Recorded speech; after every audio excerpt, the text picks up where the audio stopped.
আসসালামু আলাইকুম, স্বাগতম জানাচ্ছি বিবিসি নিউজ আন্তর্জাতিক সংবাদে। শুরুতেই সংবাদ শিরোনাম, এরপর বিস্তারিত। লেবাননে ইসরায়েলি হামলায় নিহত ৯। জাতিসংঘে চীন রাশিয়ার সমর্থন চায় ইরান। ট্রাম্পের প্রস্তাবের পর এশিয়ায় কমল তেলের দাম। নিজেরাই নিজেদের সঙ্গে আলোচনা করছে যুক্তরাষ্ট্র, বিদ্রূপ ইরানের। দর্শক, এতক্ষণ শুনছিলেন সংবাদ শিরোনাম। এখন বিস্তারিত। আপনি যদি ইসরায়েলের ধ্বংস চান এবং মুসলিমদের পাশে থাকেন, তাহলে ভিডিওতে লাইক করে চ্যানেলটি অবশ্যই সাবস্ক্রাইব করে দিবেন এবং আপনার মূল্যবান মতামত অবশ্যই কমেন্টে লিখে জানিয়ে দিবেন। এখন বিস্তারিত। লেবাননে ইসরায়েলি হামলায় নিহত ৯ দক্ষিণ।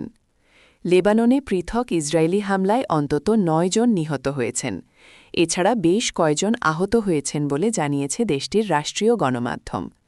বুধবার ২৫ মার্চ প্রকাশিত প্রতিবেদনে বলা হয়, সিডন এলাকার একটি শহর ও একটি ফিলিস্তিনি শরণার্থী শিবিরে হামলায় ৬ জনের মৃত্যু হয়। একই সময়ে অন্য একটি শহরে আরও ৩ জন নিহত হওয়ার খবর পাওয়া গেছে। উভয় হামলায় বেশ কয়েকজন আহত হয়েছেন। খবর এএফপির। জানা গেছে, তেহরান সমর্থিত সশস্ত্রগোষ্ঠী হিজবুল্লার বিরুদ্ধে ইসরায়েল তাদের সামরিক অভিযান জোরদার করেছে। গত ২ মার্চ হিজবুল্লাহ ইসরায়েলের দিকে রকেট হামলা চালানোর পর লেবানন সরাসরি এই সংঘাতে জড়িয়ে পড়ে। লেবাননের সরকারি সংবাদ সংস্থা এনএনএ স্বাস্থ্য মন্ত্রণালয়ের বারাত দিয়ে জানিয়েছে, আদলুন শহরে ইসরায়েলি হামলায় ৪ জন নিহত হন। এছাড়া মিহ শরণার্থী শিবিরের একটি আবাসিক ভবনে হামলায় আরও ২ জন নিহত ও ৪ জন আহত হয়েছেন। এর আগে এনএনএ জানিয়েছিল, দক্ষিণ লেবাননের হাব্বুস শহরে আরেকটি হামলায় অন্তত ৩ জন নিহত এবং ১৮ জন আহত হয়েছেন। জাতিসংঘে চীন রাশিয়ার সমর্থন চায় ইরান। যুক্তরাষ্ট্র ও ইসরায়েলের চালানো আগ্রাসনের বিরুদ্ধে জাতিসংঘে চীন ও রাশিয়ার কঠোর অবস্থান নেওয়ার আহ্বান জানিয়েছে ইরান।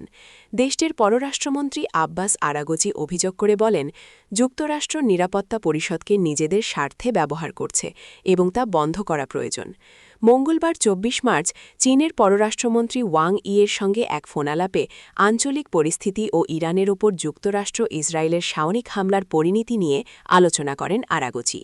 আলোচনায় ওয়াং ই চীন সরকারের পক্ষ থেকে ইরানের ওপর যুক্তরাষ্ট্র ও ইসরায়েলের সামরিক হামলার নিন্দা জানান।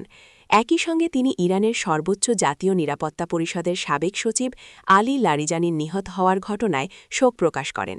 তাকে দেশপ্রেমিক ও প্রভাবশালী নেতা হিসেবেও অভিহিত করেন। মধ্যপ্রাচ্য সংকট ইস্যুতে আরাগচি বলেন, বর্তমান আঞ্চলিক সংকটের মূল কারণ যুক্তরাষ্ট্র ও ইসরায়েলের আগ্রাসন। ইরান তার সার্বভৌমত্ব ও ভৌগোলিক অখণ্ডতা রক্ষায় দৃঢ়ভাবে প্রতিরোধ চালিয়ে যাবে। হরমুজ প্রণালী প্রসঙ্গে ইরানের পররাষ্ট্রমন্ত্রী জানান, এই গুরুত্বপূর্ণ জলপথে নিরাপত্তা পুরো অঞ্চলের পরিস্থিতির সঙ্গে জড়িত। তিনি দাবি করেন, যুক্তরাষ্ট্র ও ইসরায়েলের সামরিক পদক্ষেপের কারণেই পারস্য উপসাগর ও হরমুজ প্রণালীতে অস্থিতিশীলতা সৃষ্টি হয়েছে। আরাগচি আরও বলেন, যুক্তরাষ্ট্র ও ইসরায়েল সংশ্লিষ্ট জাহাজের জন্য হরমুজ প্রণালী বন্ধ করে দেওয়া হয়েছে। তবে অন্যান্য দেশের জাহাজ চলাচল ইরানের সংশ্লিষ্ট কর্তৃপক্ষের সমন্বয়ে পরিচালিত হচ্ছে। তিনি অভিযোগ করেন, জাতিসংঘ নিরাপত্তা পরিষদ তার দায়িত্ব পালনে ব্যর্থ হয়েছে এবং প্রকৃত আগ্রাসীদের দায়ী না করে উল্টো ইরানের সমালোচনা করছে।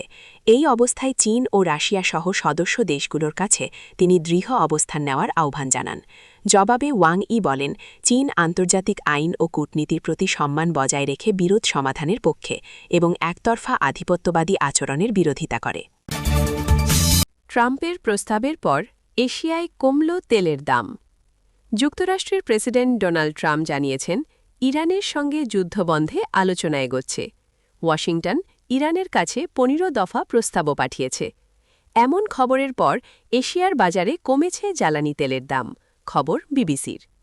বুধবার ২৫ মার্চ আন্তর্জাতিক বাজারে ব্রেন্ট ক্রুড অয়েলের দাম ৫% কমে ব্যারেল প্রতি ৯৯.২৯ নেমেছে। যুক্তরাষ্ট্রে লেনদেন হওয়া তেলের দাম ৫.৫% বেশি কমে ব্যারেল প্রতি দাঁড়িয়েছে $৮৮.২০। মঙ্গলবারও ব্রেন্ট ক্রুডের দাম ব্যারেল প্রতি $১০০ ওপরে উঠেছিল। বর্তমান দরপতনের পরও তেলের দাম গত ২৮ ফেব্রুয়ারি ইরানে যুক্তরাষ্ট্র ও ইসরায়েলের হামলা শুরুর আগের তুলনায় অনেক বেশি রয়ে গেছে। মঙ্গলবার ট্রাম্প বলেন, যুদ্ধবন্ধের জন্য আলোচনা এখনই চলছে। যাদের সঙ্গে যুক্তরাষ্ট্র আলোচনা করছে তারা খুবই আগ্রহী একটি চুক্তি করতে।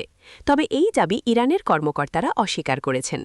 সোমবার তেহরানের কর্মকর্তারা যুক্তরাষ্ট্র ও ইরানের মধ্যে আলোচনার খবরকে ভুয়া বলে উল্লেখ করেন। তবে এ সময়ও থেমেছিল না ইরান ও ইসরায়েলের পাল্টাপাল্টি হামলা। নিজেরাই নিজেদের সঙ্গে আলোচনা করছে যুক্তরাষ্ট্র, বিদ্রূপ ইরানের। যুদ্ধ শেষ করতে যুক্তরাষ্ট্র ইরানের সঙ্গে আলোচনা করছে বলে ট্রাম্প দাবি করেছেন, কিন্তু এই দাবিকে বিদ্রূপ করেছে ইরান। দেশটির রাষ্ট্রীয় গণমাধ্যমের বরাতে ইরানের সামরিক বাহিনীর মুখপাত্র এই কটাক্ষ করেছেন। এর আগে রয়টার্স জানিয়েছিল, ওয়াশিংটন সংঘাত নিরসনে একটি ১৫ দফা পরিকল্পনা তৈরি করে তেহরানে পাঠিয়েছে। যদিও ইরান জানিয়েছে তাদের সঙ্গে কোনো প্রকারের আলোচনা হয়নি যুক্তরাষ্ট্রের। ইরানের সশস্ত্র বাহিনীর যৌথ কমান্ড খাতাম আল আম্বিয়া সেন্ট্রাল হেডকোয়ার্টার্সের মুখপাত্র ইব্রাহিম জুলফাকারি বলেছেন, আপনাদের অভ্যন্তরীণ দ্বন্দ্ব কি এমন পর্যায়ে পৌঁছেছে যে আপনারা নিজেরাই নিজেদের সঙ্গে আলোচনা করছেন? তিনি আরও বলেছেন, আমাদের মতো মানুষ কখনো আপনাদের মতো মানুষের সঙ্গে মিলতে পারবে না। জুলফাকারি আরও বলেছেন, যুক্তরাষ্ট্র যতদিন না স্বীকার করবে যে এই অঞ্চলের স্থিতিশীলতা ইরানের সশস্ত্র বাহিনীর হাতেই নিশ্চিত হবে, ততদিন মার্কিন বিনিয়োগ ও যুদ্ধ পূর্ববর্তী জ্বালানির দাম ফিরে আসবে না।